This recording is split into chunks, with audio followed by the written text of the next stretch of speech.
Bienvenidos a todos a este genial y sobre Galileo Galilei, un físico muy famoso. Galileo Galilei fue un astrónomo, filósofo, ingeniero, matemático y físico italiano, relacionado estrechamente con la revolución científica, eminente hombre del Renacimiento. Mostró interés por casi todas las ciencias y artes, música, literatura y pintura.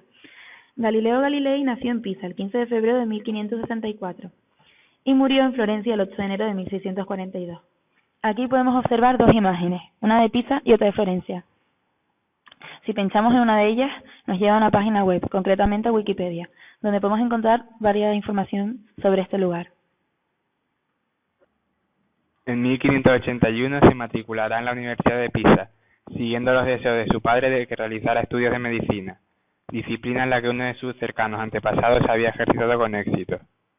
Pese a continuar sus estudios, Galileo no se siente inclinado hacia la profesión médica y en 1583 interrumpe sus estudios de medicina, trasladándose a Florencia para dedicarse al estudio de la geometría de Euclides, bajo la dirección del matemático de la corte florentina Ostilio Ricci.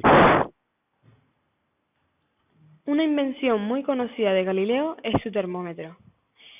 Galileo Galilei descubrió que la densidad de un líquido cambia según la temperatura, por lo que, de acuerdo al principio de Arquímedes, hace que cambie su flotabilidad. Basándose en este principio, ideó un instrumento destinado a medir la temperatura ambiente. El termómetro de Galileo está formado por un cilindro de vidrio vertical lleno de alcohol, cerrado por ambos extremos, en el que se encuentran sumergidas varias esferas de vidrio cerradas. Cada una de las esferas contiene a su vez una cierta cantidad de líquido coloreado. El tubo es lo suficientemente estrecho como para que las esferas deban colocarse una debajo de otra. Cada esfera lleva en su parte inferior un contrapeso metálico en el que está grabado un valor de temperatura. Cuando se produce una variación de la temperatura del exterior, la temperatura del alcohol que se encuentra en el cilindro también cambia, lo que hace que variar su densidad. Como ya habíamos dicho, Galileo Galilei está muy relacionado con la revolución científica. Y toda revolución es un proceso. Una serie de acontecimientos que dan lugar a un cambio. Galileo Galilei fue una de las figuras más importantes para la revolución científica, no solo por sus descubrimientos, sino también por sus métodos y su pensamiento. Una de estas invenciones de Galileo Galilei fue el péndulo. En 1583 descubre el isocronismo de las oscilaciones del péndulo, mientras observaba la regularidad con que oscilaba una lámpara en una catedral de Pisa. Sin poder esperar, al regresar a su hogar, tomó unas bolitas de plomo atadas a hilos de diferente longitud, descubriendo que cualquiera que fuera la magnitud de la oscilación o el peso del plomo, la pequeña bolita siempre necesitaba el mismo tiempo para completar la oscilación. Lo único que impactaba en el tiempo de esta oscilación era el largo del hilo del que colgaba la bolita. El segundo que encontramos es el termoscopio. Descubierto en 1593, consiste en un tubo de vidrio que termina en una esfera cerrada. El extremo abierto se sumerge boca abajo en una mezcla de alcohol y agua, mientras la esfera queda en la parte superior. Al calentar el líquido, este sube por el tubo y puede medirse la temperatura del mismo.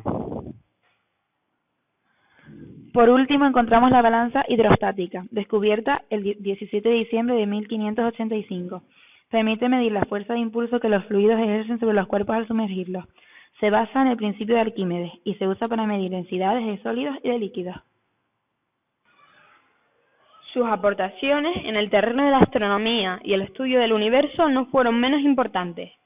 A principios del siglo XVII perfeccionó el catalejo para obtener un telescopio de 60 aumentos.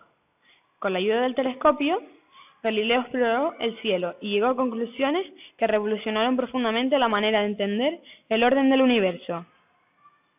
Refutó la idea aristotélica de la absoluta perfección de los astros y descubrió asimismo los 4 satélites mayores de Júpiter, que son Calisto, Ganímedes, Io y Europa. Si pinchamos en cada uno, nos va a salir la página en la que nos explica cada satélite. Ganímedes, por ejemplo, se puede aquí observar su historia, la superficie, etcétera. Io, muy importante también.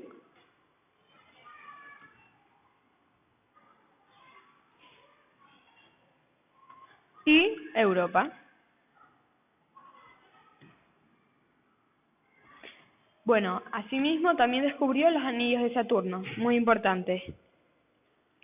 Esta constatación de las teorías copernicanas, contrarias a la cosmología vigente hasta entonces, le valió la condena de las autoridades eclesiásticas, pero desempeñó un papel fundamental para edificar la moderna visión del universo.